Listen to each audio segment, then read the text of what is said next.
Salam sejahtera bagi Bapak, Ibu, Saudara-saudari yang diberkati Tuhan, dimanapun berada. Kembali dengan saya, Pendeta Johan, dalam Apologetika Kristen Indonesia, mencerahkan dan menerangi dengan judul, Tuhan kok dilahirkan, bidannya siapa? Beberapa tahun yang lalu, judul ini memang sempat menggegerkan kita. Ya, kita tidak tahu entah apa yang ada dalam pikiran si pengucap atau motifnya apa mengucapkan dan menanyakan hal tersebut. Apakah ia bertujuan untuk menyapa kita dengan caranya, ya, atau justru memang bertujuan untuk mengejek, ya? Tetapi syukurlah kekristenan sudah jauh lebih dewasa, sehingga tidak perlu memberikan reaksi yang berlebihan, apalagi sampai demo berjilid-jilid karena hal tersebut. Ya, kita tahu pasti bahwa Tuhan kita adalah Tuhan yang Maha Kuasa, sehingga tidak perlu bagi kita untuk tampil sebagai pahlawan dan membela Tuhan. Tuhan sanggup untuk membela dirinya sendiri. Ya, justru sebaliknya sebenarnya, kitalah yang perlu pembelaan Tuhan. Hanya Tuhan yang lemah, yang membutuhkan pembelaan dari manusia-manusia yang berdosa. Semua nabi, kalau kita mau jujur ya, semua nabi yang lahir, apakah itu nabi pertama, apakah itu nabi terakhir, apakah itu nabi kecil, atau nabi besar, waktu mereka dilahirkan, tentu tidak ada yang tahu siapa bidannya. Sehingga hal tersebut tidak perlu dipertanyakan sebenarnya. Ya, apalagi hal tersebut memang tidak dituliskan di dalam kitab manapun. Ya, tetapi bila dengan sengaja ya hal tersebut ditanyakan, ya padahal sudah mengetahuinya, tentu pihak-pihak yang bersangkutan bisa tersinggung, saudaraku. Ya, sehingga pertanyaan saat Tuhan lahir siapa bidannya, ya apakah dia bertujuan mengejek, ya atau tidak, saudaraku? Ya, bagi saya biarlah itu menjadi urusan yang bersangkutan dengan Tuhan. Sehubungan dengan hal tersebut, biasanya muncul pertanyaan-pertanyaan lainnya, seperti apakah Tuhan punya istri, sehingga ia bisa punya anak? Ya, ada Tuhan Bapa, ada Tuhan Anak, ya. Apakah ada kakeknya, ya kakeknya Tuhan, ya dan sebagainya. Ya, Anda boleh tertawa, saudaraku, tentang pertanyaan-pertanyaan ini. Ya, tetapi sebenarnya pertanyaan-pertanyaan konyol seperti ini hanya akan mempermalukan diri sendiri di hadapan orang-orang yang mengerti. Karena istilah anak tunggal yang digunakan oleh umat Kristiani untuk Yesus bukan bicara anak sebagai hasil perkawinan Tuhan secara biologis. Tidak perlu membuat analogi-analogi yang hanya bertujuan untuk mengejek keyakinan saudara-saudara yang lain yang tidak dipahami. Ataupun mencoba memberikan tafsiran sesuai dengan kacamata agama lain. Melainkan harus melihat hal tersebut dari perspektif agama yang bersangkutan, agar tidak terjadi kesalahpahaman, saudaraku. Seharusnya kita mengembangkan konsep keberagaman yang saling menyapa. Ya, bukan keberagaman yang saling mengejek, yang hanya akan melahirkan permusuhan. Di negara kita yang berasaskan Pancasila ini, berkeyakinan, berdakwah, menginjil, atau mewartakan kabar baik boleh-boleh saja. Soal nantinya seseorang memutuskan untuk memilih agama A atau agama B, itu adalah hak asasi masing-masing pihak. Tetapi bagi kita, ya kita sadar betul bahwa sesungguhnya pertobatan seseorang adalah karya Roh Kudus, bukan karya manusia. kita hanyalah alat di tangan Tuhan. Sehingga alangkah baiknya bila kita berdakwah atau menginjil, kita melakukannya dengan cara-cara yang beradab dan terhormat, tidak mengejek dan tidak melecehkan. Agama yang disebarkan dengan cara-cara mengejek dan melecehkan hanya akan membawa keruntuhan bagi agama itu sendiri. Agama yang didirikan melalui pemaksaan pedang dan kekerasan hanya akan melahirkan agama palsu yang berisikan para pemimpin munafik yang dari luarnya memang nampak bersih, tetapi yang di dalamnya penuh pelbagai kejahatan. Tetapi yang jelas bahwa Yesus telah membangun kelompok para pengikutnya dengan ajaran yang berlandaskan kasih dan pengampunan. Ya, itulah fondasi kekristenan yang kokoh, saudaraku. Sehingga ketika Petrus pun menghunus pedangnya dan memotong telinga hamba imam besar di Taman Getsemani saat penangkapannya untuk disalibkan, Yesus menegur Petrus dan memerintahkan agar ia menyarungkan pedangnya. Ya, sebab siapa yang bermain pedang akan mati oleh pedang. Ya, saudara-saudaraku yang saya kasihi, dalam konteks negara kita, istilah yang paling tepat adalah moderasi beragama, di mana kita dituntut untuk bijaksana dalam hubungan antar dan inter manusia, supaya kita bisa menceritakan tentang kasih Kristus kepada mereka. Khususnya dalam era digital ini, kita dituntut agar dapat menggunakan ruang-ruang publik dalam berdakwah dan menginjil dengan cara-cara yang terhormat. Mengejek dan melecehkan agama orang lain tidak akan pernah mendatangkan pencerahan dan simpati.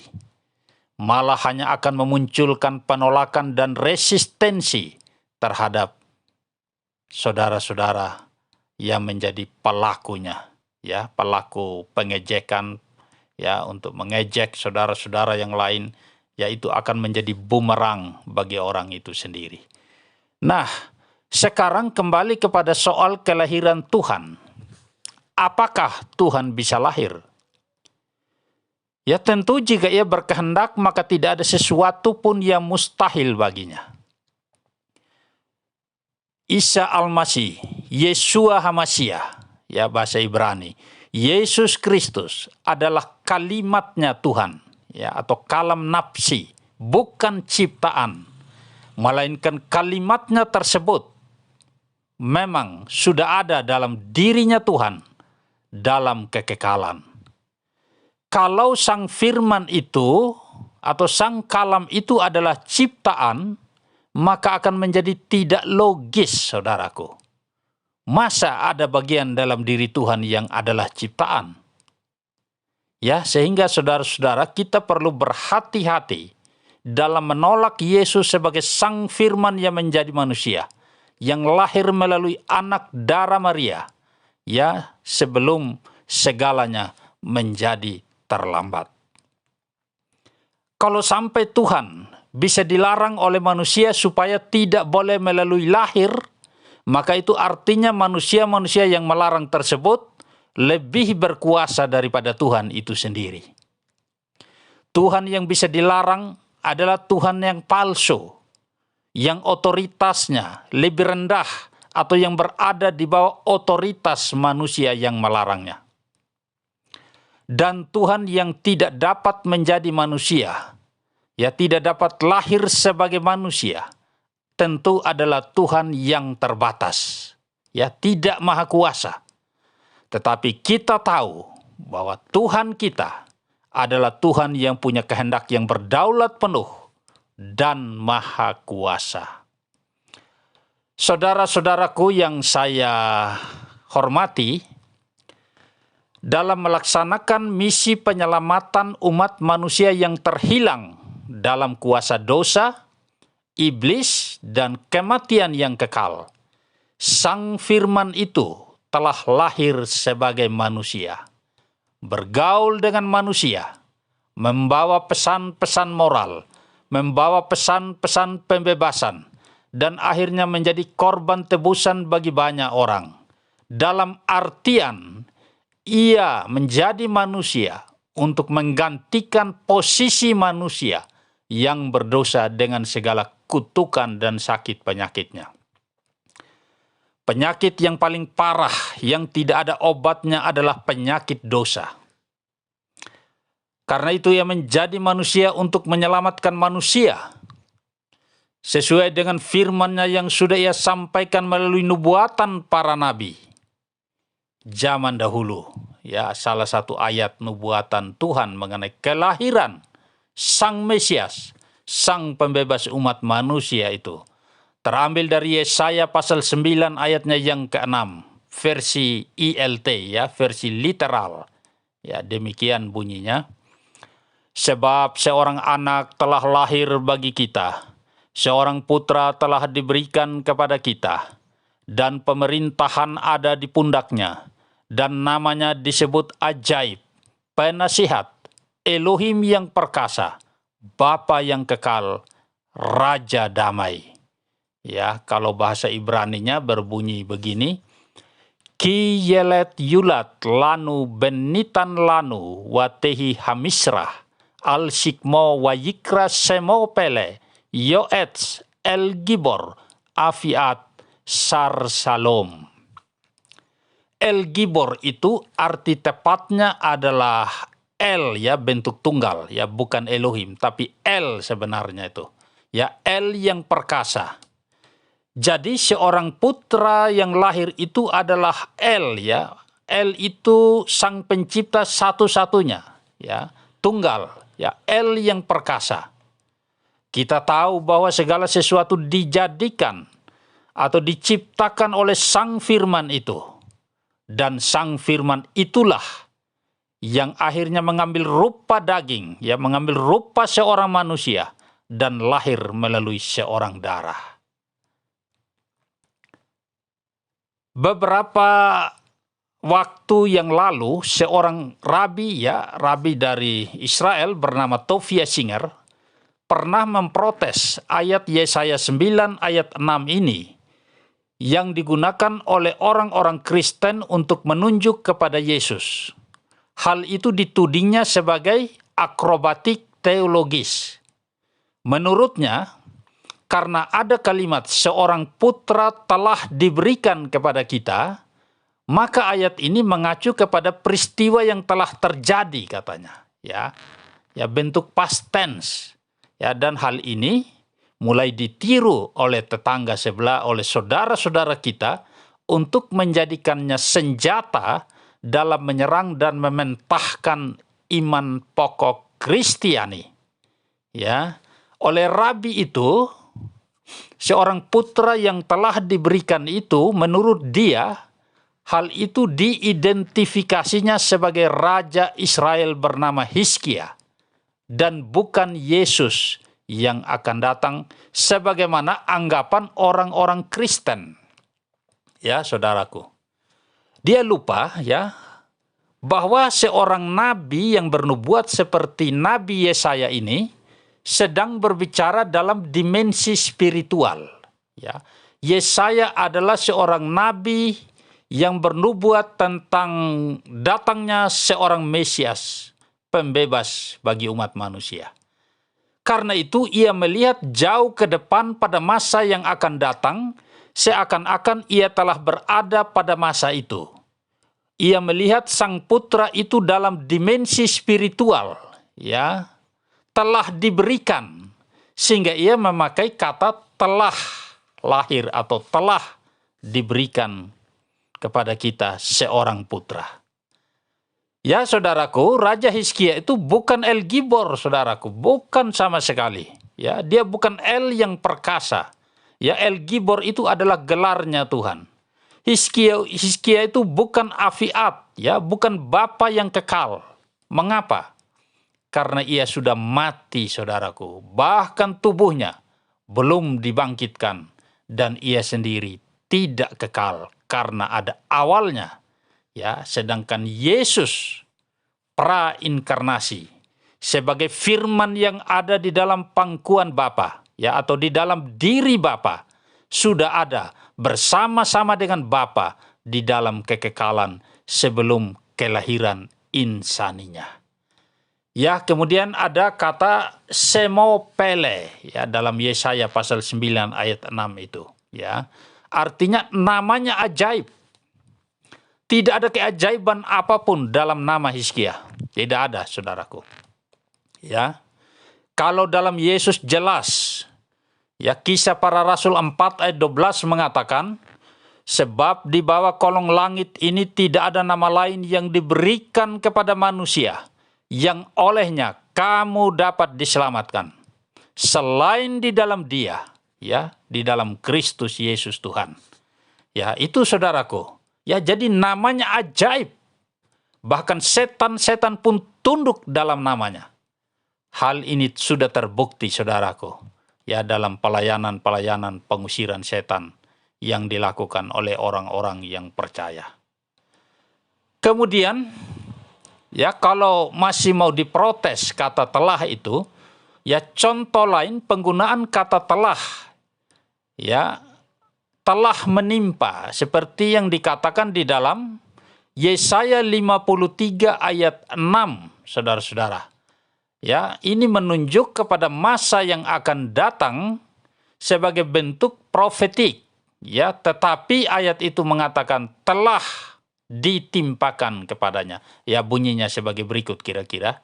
Ya, Yesaya 53 ayatnya yang ke-6. Kita sekalian sesat seperti domba, masing-masing kita mengambil jalannya sendiri.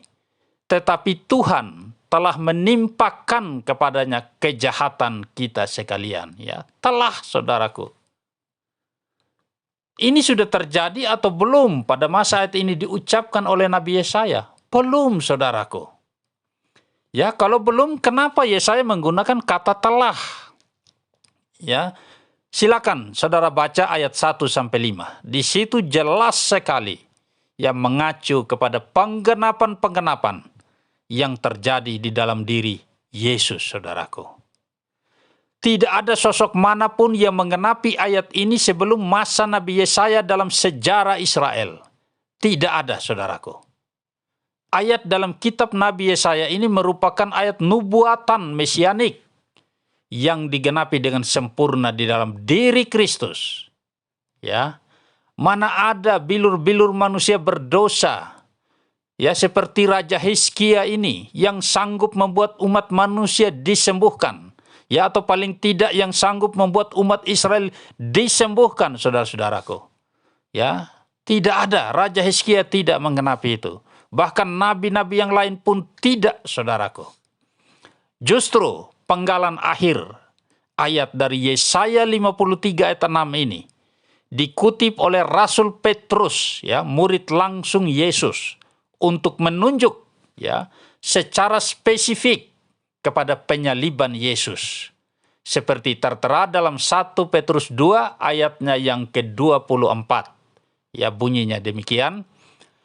Ia sendiri telah memikul dosa-dosa kita di dalam tubuhnya di kayu salib, supaya kita yang telah mati terhadap dosa, hidup untuk kebenaran. Oleh bilur-bilurnya, kamu telah sembuh. Jadi, yang menyembuhkan itu bilur-bilur Yesus. Bukan bilur-bilur Raja Hizkia atau nabi yang lain. Tanpa Yesus, ya, saudaraku Rabi Tovia Singer, ya, Anda pasti akan binasa. Karena Raja Hizkia tidak akan dapat menyelamatkan saudara. Selanjutnya dalam Galatia pasal 4 ayatnya yang keempat mengatakan sebagai berikut. Ya, versi literal saya bacakan. Galatia pasal 4 ayatnya yang keempat. Namun ketika penggenapan waktu telah datang, Elohim mengirimkan putranya supaya dilahirkan dari seorang wanita, dan seterusnya, ya. Jadi putranya dikirimkan supaya dilahirkan, ya. Jadi jelas sang firman kalam nafsi ini bisa lahir, saudaraku. lahir melalui seorang darah, saudaraku, seorang wanita. Ya, jadi Elohim Sang Bapa itu mengirimkan putranya, Sang Firman itu, supaya dilahirkan dari seorang wanita. Jadi Sang Putra atau Sang Firman atau Tuhan kita memang bisa lahir, saudaraku. Dan itulah yang terjadi. Yang saya heran adalah, kok ada orang yang menganggap bahwa Sang Firman dilahirkan menjadi manusia sebagai hal yang tak masuk akal. Ya, heran saudara-saudaraku. Tetapi di sisi lain mereka tanpa berpikir panjang bisa langsung percaya kalau Yesus itu lahir tanpa adanya benih sperma seorang laki-laki. Ilmu medis mana yang mereka gunakan untuk menjelaskan hal ini? Dan perihal kelahiran Yesus tanpa benih sperma ini telah diakui oleh kitab suci dua agama besar, yaitu Kristen dalam Injilnya maupun oleh Al-Quran. Bapak, Ibu, saudara-saudari yang saya hormati, Yesus disebut sebagai putra tunggal Bapa karena ia datang dan keluar dari Bapa. Bukan karena Sang Bapa punya istri lalu kawin kemudian punya anak. Emang Tuhan itu sama dengan manusia? Ya, yang lahir karena bapak dan ibunya. Jangan sekali-kali memikirkan perkawinan Tuhan secara biologis lalu melahirkan anak. Ya, sangat kasihan saudaraku. Ini sama saja merendahkan derajat Sang Pencipta menjadi sederajat dengan manusia. Ya, perhatikan ayat Injil di bawah ini. Yohanes pasal 8 ayatnya yang ke-42 berkata seperti ini. Aku telah keluar dari Elohim. Ego gar ektoteo. Ya, bahasa Yunaninya. Aku telah keluar dari Elohim. Ya, karena keluar dari dalam diri Sang Bapa itulah sehingga ia disebut sebagai anak. Bukan karena perkawinan. Di surganya orang Kristen mana ada kawin dan dikawinkan. Sebagaimana surga yang berisi para bidadari dalam agama-agama pagan kuno.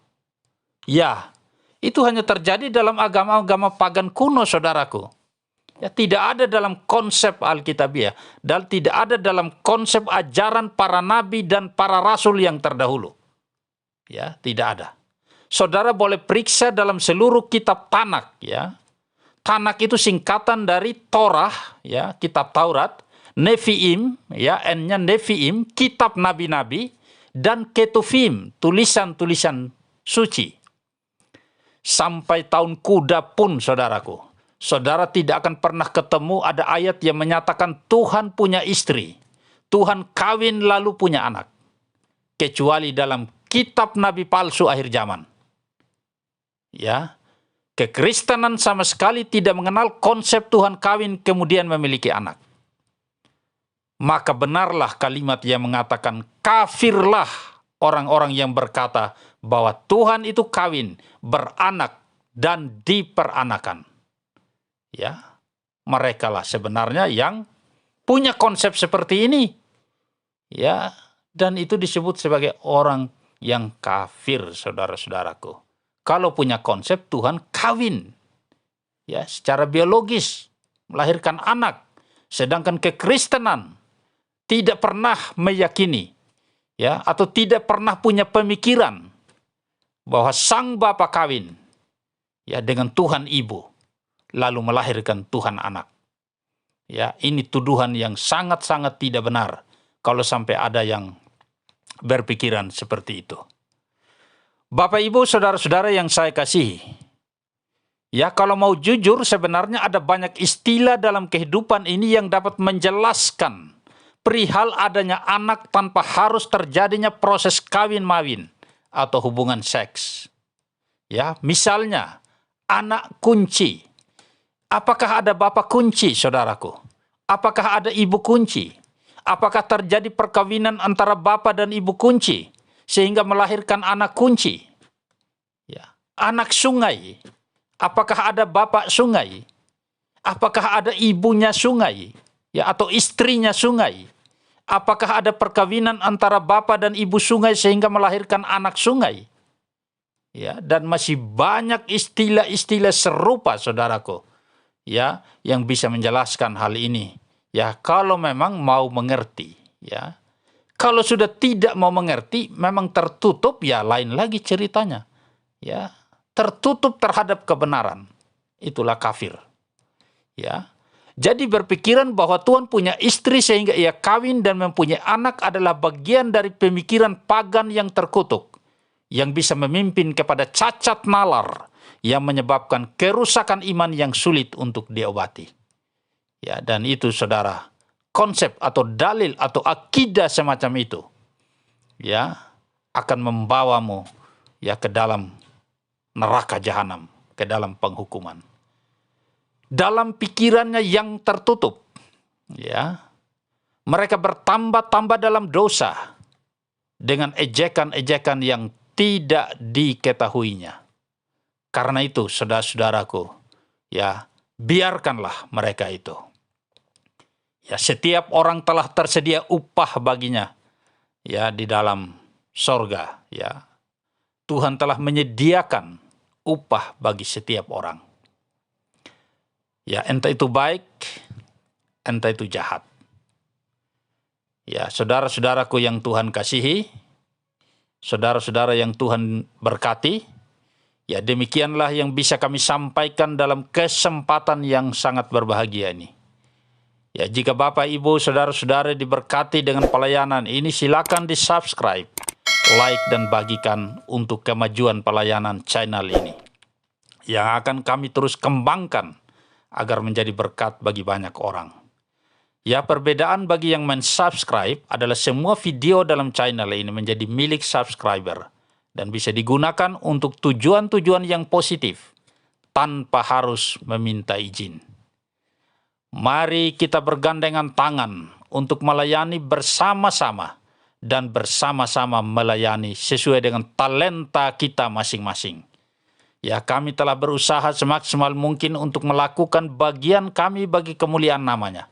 Sekarang adalah bagian Bapak, Ibu, saudara-saudari untuk membagikannya kepada keluarga, teman, sahabat, ya, siapapun juga, supaya memahami kebenaran ini, agar bumi dipenuhi dengan pengenalan akan Dia. Saya, Pendeta Johan, pamit undur diri. Sampai jumpa dalam kesempatan yang lain. Damai sejahtera Kristus yang melampaui segala akal, kiranya memerintah hati dan pikiran kita sejak detik ini, sampai Maranatha Tuhan kita datang kembali. Amin.